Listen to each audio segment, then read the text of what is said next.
Hello, hello, my magical friends. Welcome to another Witchful Ways podcast episode. I am Annika, offering you the insight, guidance, tools, and an amazing membership to allow you to live a magical life every single day. So we are on a big energy shift again. We are on a full moon coming on Friday in my area, along with a partial lunar eclipse, a special lunar eclipse because it's going to be one of the longest ones that we have had in a long period of time. I don't know the exact years, but so what's so great about the energy of a lunar eclipse? Now, I'm in some different witchcraft groups, right? Witchy and mindfulness groups. And there's always that question that comes up that says, well, some people have told me, or I have heard, or other people, or I read somewhere, right, that you shouldn't do magic or create moon water or whatever it is during a lunar eclipse because the energy is chaotic. You guys, you know how I feel about you do you, witchy poo. That is my motto. You do you, witchy poo. If you feel that the magic and the energy of the eclipse brings about chaos, you can still use that, and that's fine. You can feel however you want to feel about it because you're going to connect to it in your own way. That's what makes you a powerful witch. But even if it's chaotic energy, how great is that to have in your magic arsenal of energies, right? So create that moon water. If it's chaotic energy, then use it for spells where you are going to want to create chaos. Now, I know that there are some traditions that are against doing anything that would be considered a negative action towards anyone else, right? So if you follow that tradition, then you'll probably want to maybe skip it. But if you don't follow a specific tradition, and 99% of us do not, right? We're eclectic. We do our own thing and do what works for us. And we work with what we know works because we want results. And that's what magic is all about. So if I can harness the chaos of a lunar eclipse, which again, this lunar eclipse coming up is one of the longest. We've got almost a 3 hour, at least a 2 hour time frame that we are in eclipse. That's a long time compared to what we normally get to work within. So if you're going to work those chaotic energies, that's amazing. So what if you don't think that it's chaotic energies though? The way that I look at lunar eclipse energies is that it brings the light and the dark together, right? So it almost to me is like you have new moon or dark moon water or dark moon energies that you've harnessed, however, and you have full moon energies that you've harnessed, however, or full moon water. If you can combine those, yes, it creates some chaos, but you could consider that it creates some chaos if you feel that way. And again, use it for those intentions, but it can also be very enlightening, right? So what you have in the dark is brought into the light. Like, how amazing is that? So not only will I be working the lunar energies, the full moon energies, the lunar energies, those of you that are in my spellcasting club are all included in the full moon with eclipse energies spellcast. But even if you're doing your own thing, right? Like I'm additionally, I do the community cast, the cast for other people, but I do my own stuff too. So I am going to personally be working things for myself in these energies in this time frame because it's huge energies. It's huge transitional shifting energies. We are like, I don't think that I have thought of a more powerful, energetically shifting time than now. Because even though we're just past Samhain, right, which is November 1st ending, we still have that thinning of the veil. That doesn't, like, if you want to say, like, close or however you want to put it, until mid-month of November. We're just past that. So we're still carrying the very tail end energies of Samhain and the very tail end energies of a thin veil. So that means when you're working your magic and you work with spirits, which most of us do, when you work with spirits, or ancestors or guides or however you connect your magic to the other side, you have a better opportune time for that to be powerful and directed, right?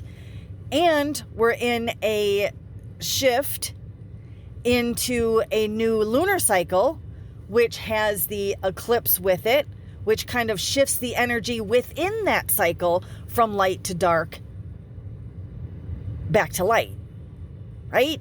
So it's huge. Plus, we're moving into the eclipse season. We have another lunar eclipse on December 4th, right? So we are there's so much transitional energy. Why would you not want to harness it in any way, even if you never use it? What difference does it make if you have it sitting there, right? And by sitting there, I mean for those people that, for example, make moon water, right? Or you harness the energy and you program a specific crystal to be used with that energy. However it is that you harness it, it's there until you use it or release it. So if you're not sure, like, I'm not sure what I want to do with this, put it away underneath the cabinet or put it away in, your apothecary or whatever it is where you store your magical items, tools, and ingredients, and use it when you need to. So for me, I will definitely be making moon water. I'm going to embrace it, and I'm actually going to make 2 different moon waters because we're going to put intention into them, right? Because that's where the magic is, in the intention. Otherwise, it's just water that sat out overnight. So we're going to put an intention into it. One of them, I'm going to put the intention of chaos, of creating or harnessing that chaos energy. And the other one, I'm going to put into the transition, light to dark, right? Like bringing about awareness. And that, I'm actually going to be using that when it comes to my divination work, and when it comes to my shadow work, and when it comes to doing readings for other people. Like, I am going to anoint myself, or maybe my candles, or whatever it is that I'm using as magical purpose with those, with that moon water for those energies. I think there's no reason why you can't do both. So if you're thinking, oh, I really want to do something because I know this is a special time, I feel it, right? That's the reason we do magic, is because we are pulled to do it. We feel I genuinely feel excited that this is such an energetic, transformational energy shift that I personally feel. You may not feel it. And you may go, you know what? I'm going to sit this one out because I just don't feel it. Or I'm not sure that I'm capable of working with those energies. Now, remember that you can cast, when you're working with magic, you can cast your spells and work your magic for anything at any time in the lunar cycle. Anytime. You don't have to line it up specifically with a certain, lunar time. You cast your magic whenever. What happens is, and what I always suggest to people that when I'm discussing this with them, is it's the difference of swimming with the current as compared to swimming against the current. One of them, you're going to simply have to expend more energy to get to where you want to go. Same thing with casting your magic. You're either going to be working with the universal flow, and it's easy, right? Quote unquote easy. Or you're going to be swimming against universal flow. And all that means is that you have to raise more energy to compensate for the resistance that universal flow is giving to the magic to get through. Magical energies is going to take the path of least resistance. So you have to make sure that you raise that energy enough to compensate for having to send it into what would be considered against universal flow. Right? But do it. Like, do it. Do what you feel you want to do. Don't let other people dictate to you when you should do something, what you should use to do it, how you should do it, if you should do it at all, right? Like, you do you, witchy poo. Like, let's step into that personal power. Let's step into the most powerful witch that you possibly can be. So with that, I want to say that if you're on my email list, I appreciate you, and you received a free course in your email that went out today for candle magic. If you're not on my email list, you can head over to witchfulways.com, scroll down, grab any of the freebies that are there, and that'll put you onto my email list, because I send out periodic freebies and thank yous for being on my email list as well, and hopefully send out useful information all the time. But if you're not on my email list, I have left my new course of candle magic at a $5 price. So you're able to get a full course for $5. And I did that because we're coming into this energy. Candle magic is one of my all-time favorite go-tos for working magic. I have candles when I do divination, when I do rituals, when I do spell castings, when I'm doing meditations, right? There's always candles. Witches love candles. So, they're always around. So spell casting with candles is an amazing way to get fast and effective and easy, but still powerful results for yourself.